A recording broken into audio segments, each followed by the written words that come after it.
नमस्कार नमस्कार, मैं लेखराम लहरी। हमारे चैनल पर आप सभी का बहुत बहुत स्वागत है। तो आज यह मेरा फिर से नया वीडियो आपके लिए आया है। तो इस नए वीडियो पर मैं बताऊंगा अन्य साधन से आय के बारे में। ठीक है, तो अन्य साधन से आय का अध्ययन तो हमने पहले वीडियो पर कर चुके हैं। हम पहले वीडियो पर उसका अध्ययन में ये पढ़े कि अन्य साधन के नियम क्या है और कैसे उस नियम के आधार पर सवाल बनाया जाएगा। इसका अध्ययन हम पहले से कर चुके हैं। तो मैं आपसे कहना चाहूंगा कि जैसे आप नए स्टूडेंट्स हैं, नए व्यक्ति हैं, नए विद्यार्थी हैं, तो अगर आप अन्य साधन से आय, इनकम टैक्स में से अन्य साधन से आय का अध्ययन करना चाहते हो तो आप इसका नियम पहले पढ़ लीजिएगा।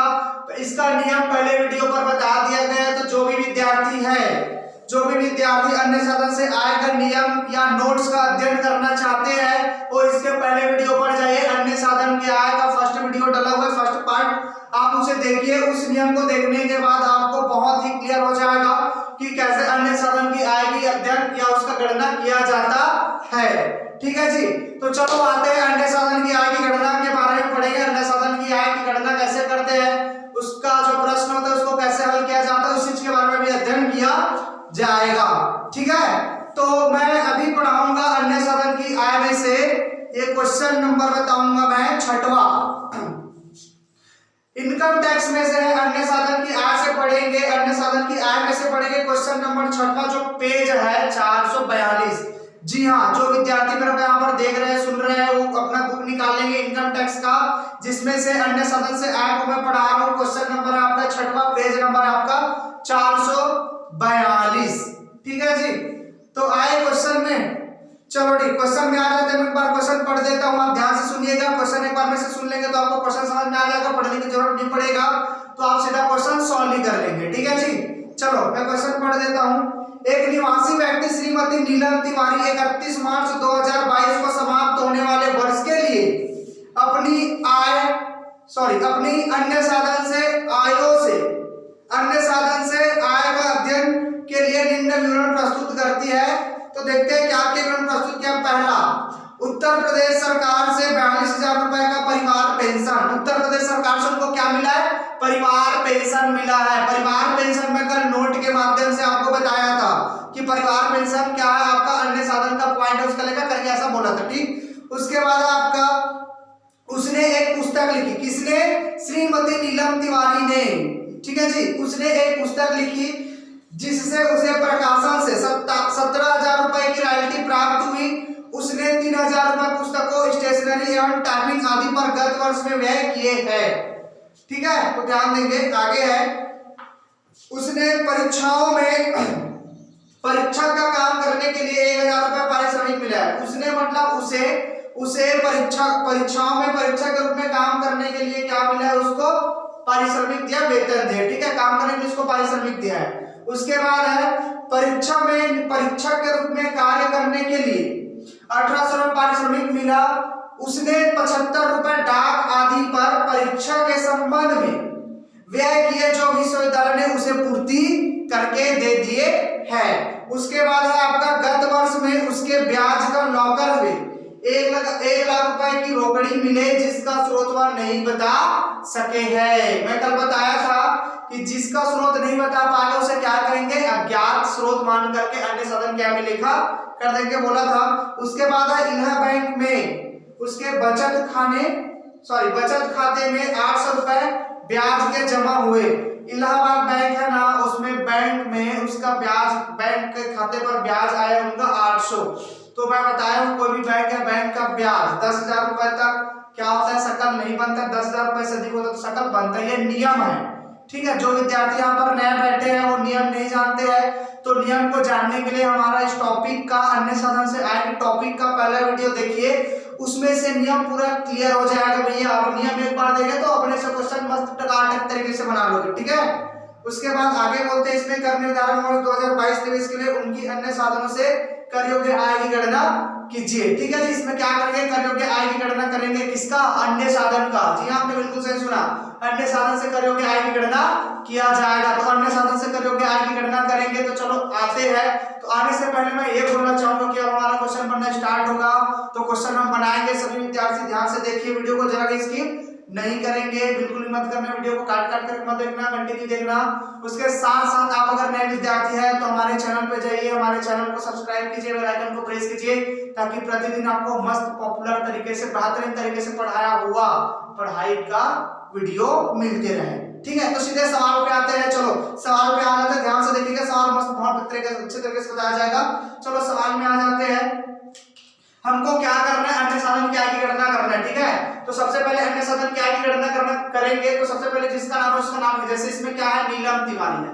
नीलम है कि कौन है, हाँ नीलम है। ठीक है, नीलम तिवारी है, तो यहाँ पर लिखते हैं नीलम तिवारी।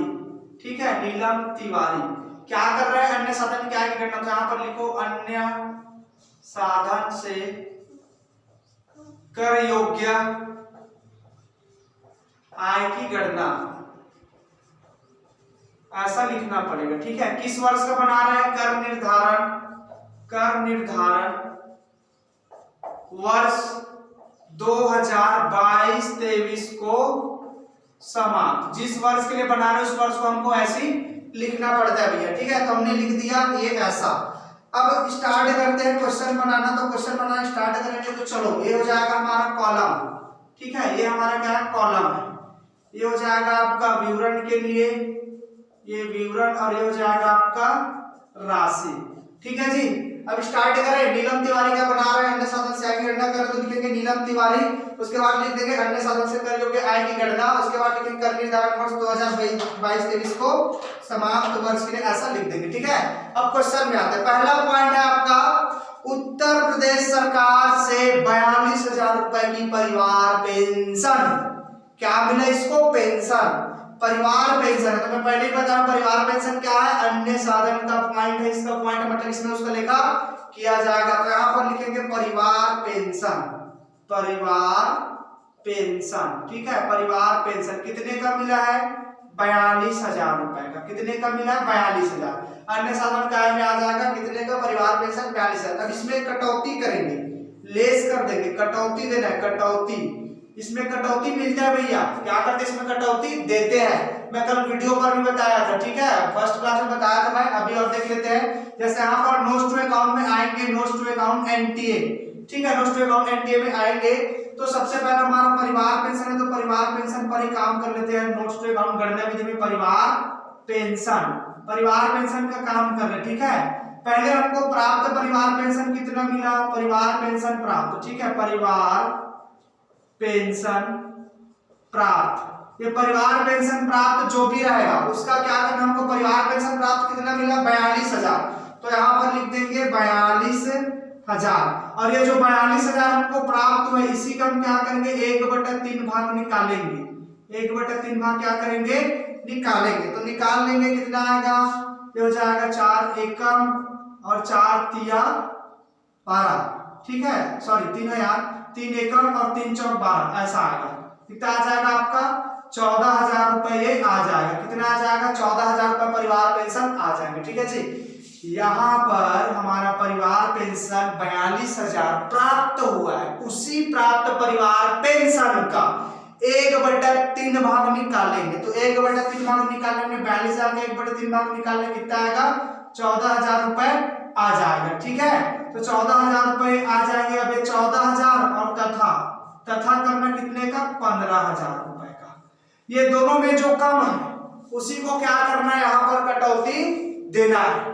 ठीक है जी, ऐसी करना है। जो भी आपको परिवार पेंशन मिलेगा उसका 1/3 भाग निकालोगे, उसके बाद तथा करके 15,000 से तुलना करोगे, और जो कम रहेगा, ये दोनों राशि में जो कम रहेगा उसी पर यहाँ पर कटौती दिया जाएगा, मतलब उसको माइनस किया जाएगा। ठीक है, तो परिवार पेंशन हमको प्राप्त हुआ 42,000। 42,000 का 1/4 भाग निकाले, कितना आया, 14,000। और उसके बाद 15,000। 15,000 से तुलना करना, 20-25 से मत करना भैया, 15 से ही करना। ठीक है, तो यहाँ पर कितना आएगा 14,000, 42,000 का 1/3 भाग आया 14,000 और ये 15,000, दोनों में तुलना करना, दोनों में कम जो होगा, दोनों में कौन सा कम है, ये वाला कम है, कितना 14,000 रुपए कम है। तो 14,000 रुपए की क्या किया जाएगा, कटौती दिया जाएगा। कटौती कितने का दिया जाएगा, 14,000 रुपए का कटौती दिया जाएगा। 14,000 कम है तो 14,000 को कटौती में दे देंगे, कितने का, 42,000 का, सॉरी 14,000 का, ठीक है।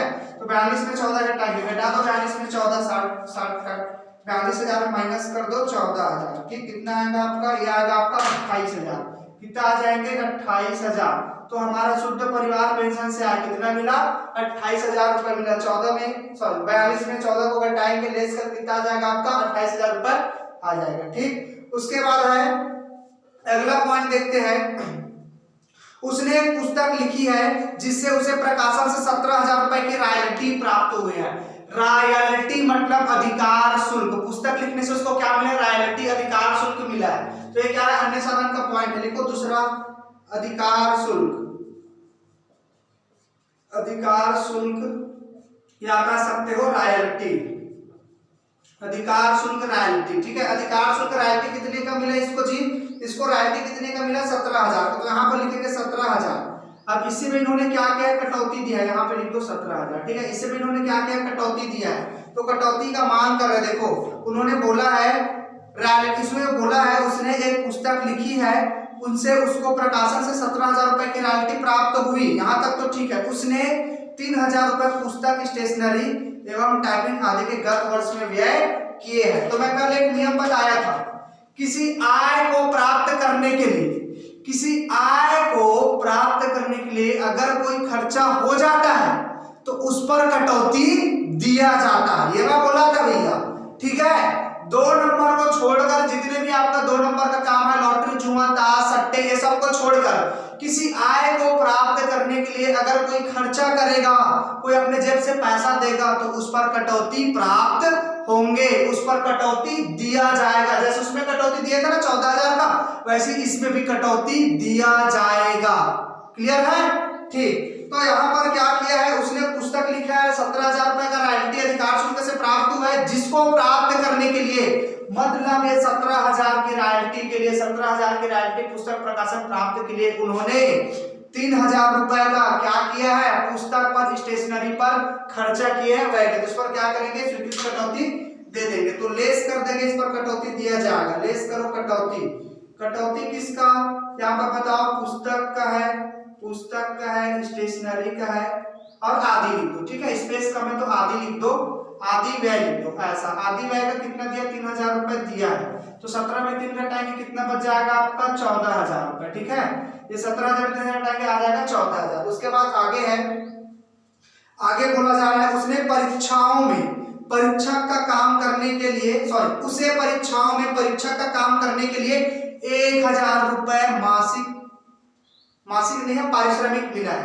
1,000 रुपए उसको क्या क्या पारिश्रमिक मिला है, उसे परीक्षाओं में परीक्षक के रूप में काम करने के लिए 1,000 रुपए का पारिश्रमिक मिला है। जी हाँ, आपने बिल्कुल सही सुना, जो है ना ये क्या नाम है, नीलम तिवारी, तो परीक्षा में परीक्षक के रूप का काम किया, तो इसको क्या क्या 1,000 रुपए पारिश्रमिक दिया है। परीक्षक का काम किया तो क्या क्या 1,000 रुपए पारिश्रमिक दिया है, तो ये क्या हो जाएगा, मैं नोट पर लिखाया था, शिक्षक निरीक्षक की पारिश्रमिक क्या हो जाएंगे, अन्य साधन का पॉइंट हो जाएंगे, ऐसा बताया, तो इसमें आ जाएगा, ठीक है। तीसरा यहाँ पर लिखो, परीक्षा में निरीक्षक का पारिश्रमिक, ये क्या हो जाएगा, अन्य साधन का आय हो जाएगा। पारिश्रम कितने का है, ये है आपका 1,000, तो 1,000 यहाँ पास आ जाएंगे। इसके बाद आपका आएगा परीक्षा में निरीक्षक के रूप में कार्य करने के लिए 1,800 रुपए पारिश्रमिक और मिला है इसको, तथा उसे 75 रुपए डाक आदि पर परीक्षा के संबंध में व्यय किए जो विश्वविद्यालय ने उसे पूर्ति कर दिए है। यहाँ पर क्या है, एक बार और परीक्षा में गए, परीक्षा में निरीक्षक के रूप में गए हैं, ठीक है जी, परीक्षा के रूप में गए, परीक्षक के रूप में गए हैं, ठीक है, परीक्षा में परीक्षक के रूप में गए हैं, तो उनको 1,800 का पारिश्रमिक दिया है, एक दिन का काम करने का, ठीक है।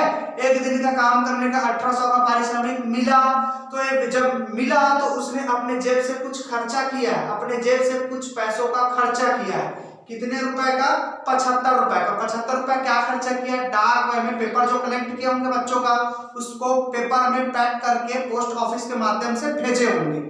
इसमें उन्होंने क्या किया? 75 रुपए का इन्वेस्ट किया, खर्चा किया अपने जेब से।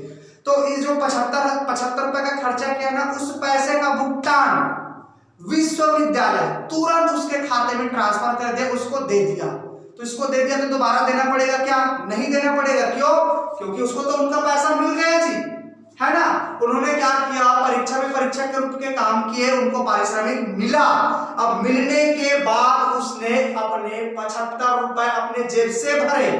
उन्होंने अपने जेब से 75 रुपए भरे, 75 रुपए डाक में दिए। तो जो डाक में 75 रुपए पैसा दिए थे ना अपने जेब से, उस पैसे का भरपाई, उस पैसे को विश्वविद्यालय द्वारा नीलम को वापस कर दिया। तो वापस कर दे तो क्यों फिर से कटौती देंगे? देने की आवश्यकता ही नहीं है, तो छोड़ देंगे उस पॉइंट को, ठीक है। उस पर कटौती नहीं देना, क्योंकि उसको पहले से विश्वविद्यालय उसको पटा दिया, भुगतान कर दिया है। तो यहाँ पर लिखो परीक्षा में, परीक्षा में लिखो, एक मिनट, परीक्षा में परीक्षक का पारिश्रमिक ऐसा, ठीक है जी। परीक्षा में परीक्षक का पारिश्रमिक कितने का है? 1800 का। 1800 की 1800, ठीक है। कितने का? 1800 रुपए का, ठीक है जी। अब उसके बाद आगे आता है, इसमें बोला जा रहा है 75 रुपए का डाक, इसका तो भुगतान कर दे, तो इसका लेखा नहीं करेंगे, ठीक है। इसके बाद है एक बैंक में, अगला पॉइंट, एक गत वर्ष में उसके बैंक में लॉकर में 1 लाख रोकड़ी मिला है। मतलब उसका बैंक खाता होगा, उसमें अचानक से 1 लाख रुपए आ गया है, जिसका डिटेल वो नहीं दे पा रहा है। मतलब वो क्या कहलाएंगे? अज्ञात स्रोत। मैं पहले ही बताया हूं, कोई राशि हमारे खाते में आ जाएगा, हमारे तिजोरी पर आ जाएगा, हमारे जेब में आ जाएगी, जिसका हम डिटेल नहीं दे पाएंगे, उसे क्या मान करके लेखा कर देंगे? अज्ञात स्रोत मान करके यहाँ पर उसका लेखा कर देंगे। क्लियर है? यहाँ पर क्या है? रोकड़ 1 लाख रुपए का उसके खाते में आया, जिसका डिटेल वो नहीं बता पाया है, तो ये अन्य साधन का पॉइंट है। इसे क्या मान करके लेखा किया जाएगा? अज्ञात स्रोत मान करके लेखा किया जाएगा, ठीक है। ऐसा कोई आया रहेगा जिसका हम विवरण नहीं दे पाएंगे या उसका डिटेल नहीं बता पाएंगे, वो क्या कहलाएगा? अन्य साधन की आय कहलाएगा। साथ में उसे क्या कहेंगे? अज्ञात स्रोत भी कहेंगे। अज्ञात स्रोत बोल करके उसका लेखा कर देंगे, ठीक है। तो यहाँ पर आ जाएगा 5वां अज्ञात स्रोत। मैं डायरेक्ट उसी को लिख रहा हूं। पासबुक में क्या बोले? इसमें बैंक लॉकर में रोकड़ प्राप्त, रोकड़ आया, अज्ञात स्रोत बोल दो, ठीक है। अज्ञात स्रोत कहां से रोकड़ आया हमको पता है क्या? नहीं। तो क्या कहेंगे? अज्ञात स्रोत से आए, ऐसे ब्रैकेट में डाल दो। कितने का? 1 लाख रुपए का। कितने का? 1 लाख रुपए का। उसके बाद छठवां आएगा, तो छठवां देखते हैं। इलाहाबाद बैंक में उसके बचत खाते में 800 रुपए के जमा हुए। इलाहाबाद नाम का एक बैंक है, उस बैंक से इसके खाते में 800 रुपए का ब्याज आया है। इलाहाबाद बैंक होगा, उसमें खाता खुलवाएंगे, उसके खाते में 800 रुपए का ब्याज मिला है। तो मैं पहले आपको नियम पर बताया हूं, सहकारी बैंक या बैंक से 10,000 रुपए से अधिक ब्याज प्राप्त होगा तो सकल बनाया जाएगा, ये मैं बोला था। लेकिन ये तो 10,000 से कम है। कोई भी बैंक या सहकारी बैंक या कोई बैंक से अगर उनको 10,000 रुपए से अधिक ब्याज मिलेगा तो उस पर सकल बना करके लेखा करेंगे, और अगर नहीं मिलेगा तो उसका सकल नहीं बनाया जाएगा, डायरेक्ट लेखा कर देंगे। मतलब क्वेश्चन को उठाना है और रख देना है, ठीक है। तो यहाँ पर कुछ नहीं करना है, ये 10,000 से कम है तो इस पर सकल नहीं बनेगा, क्वेश्चन उठाएंगे यहाँ पर रख देंगे। तो यहाँ पर लिखो, सीधा सीधा लिख देते हैं, इलाहाबाद बैंक का ब्याज। इलाहाबाद बैंक का ब्याज कितने का है? 800 का है, ये लिख दिया 800। अब आगे कुछ नहीं है, इतने में हमारा सवाल खत्म। तो इसको क्या करेंगे? टोटल करेंगे। तो टोटल कर लेते हैं 28,000 प्लस 14,000 प्लस 10,000, सॉरी 1,000 है यार। 28,000 plus 14,000 plus 1,000 plus 1,800 plus 1 lakh plus 800, ये आएगा तुम्हारा 1,45,600। यहाँ पर कितना आएगा 1 लाख, यहाँ पर टोटल करेंगे तो आएगा 1,45,600। ये टोटल आया, इसको क्या नाम देंगे, सकल आय बोलेंगे। इसको क्या कहेंगे, सकल आय। अब इस सकल आय बोलेंगे कितना, 1,45,600। अब इसी पर स्वीकृत कटौती दिया जाएगा, फिर से ले स्वीकृत कटौती। स्वीकृत कटौती में ये होता है कि जो खर्चा इस आय को प्राप्त करने के लिए छोटा मोटा खर्चा किया रहेगा, ठीक है, तो उस खर्चा पर कटौती देना है कि नहीं देना है उसका लेखा यहाँ पर होता है। लेकिन इसमें ऐसा कुछ भी पॉइंट दिया ही नहीं है, इसमें समायोजन दिया ही नहीं है, तो उसका लेखा नहीं होगा, वो सब क्या हो जाएंगे, छूट जाएंगे और डेस रहेगा। यहाँ पर क्या कर देंगे, टोटल के लिए 1,45,600। ये क्या कहलाएगा, अन्य साधन से कर योग्य आय, ठीक है, अन्य साधन से कर योग्य आय, ये कहलाएंगे अन्य साधन से कर योग्य आय। हमारा ये सवाल बन गया, आंसर आ गया होगा 1,45,600। चेक करते हैं आया कि नहीं आया है। 1,45,600 आंसर आया है, सही बना है, ठीक है। ये हमारा सवाल क्या बना है, सही बना है, आप देख लीजिए, इसको समझ लीजिए। क्वेश्चन नंबर 6वां है, क्वेश्चन नंबर ये 6वां, ये हमने लिख दिया क्वेश्चन नंबर 6वां, ठीक है। क्वेश्चन नंबर 6वां, पेज नंबर आपका 442। इसको आप उसमें ढूंढ सकते हो, क्वेश्चन को आप अच्छे से बना सकते हो। तो ये हमारा सवाल तो बन गया, अन्य साधन से करोगे आय की गणना। आप देख लो, इसमें से आपको स्क्रीन ले लेना है, ठीक है, इसका क्या बोलते हैं, स्क्रीनशॉट ले लेना, ठीक है जी। आज पता नहीं आज मेरा शब्द कट करके आ रहा है यार, सवाल में बताया तो भी कट करके आया, अभी भी कट करके आ रहा है, मतलब रुक करके आ रहा है, ऐसा क्या हो गया पता नहीं। एक्शन के चक्कर में थोड़ा सा रिएक्शन बदल गया है मेरा। एक्शन मतलब पहले वीडियो बनाया था, इससे पहले मैं वीडियो बनाया था, उसमें कुछ ज्यादा एक्शन हो गया, तो एक्शन में थोड़ा सा रिएक्शन ही चेंज हो गया है, एक्शन में चला गया था, तो ठीक है। तो ये हमारा सवाल बन चुका है, ये हमारा सवाल बन गया है। सवाल आप देख लेंगे, देखने के बाद इस सवाल को उतार लेंगे, और इस सवाल में अगर कुछ भी दिक्कत होगा तो कमेंट्स बॉक्स पर मेरे को कमेंट्स करना कि इसमें क्या दिक्कत है, जो भी प्रॉब्लम रहेगा मेरे को कमेंट कर देना भैया, ठीक है। और उसके साथ साथ ये उतारने के बाद, ठीक है, फिर ये यही समाप्त करते हैं, ठीक है, जितने ही रखते हैं, बाकी कल देखेंगे। तो ठीक है, ये वीडियो हम यही समाप्त करते हैं। ये वीडियो, ये सवाल और ये वीडियो आपको अच्छा लगा होगा तो वीडियो को क्या करना, लाइक करना, शेयर करना, और हमारे चैनल को सब्सक्राइब करना, बेल आइकन को प्रेस करना, ताकि आपको प्रतिदिन का अच्छे तरह से वीडियो मिलते रहे। All the best.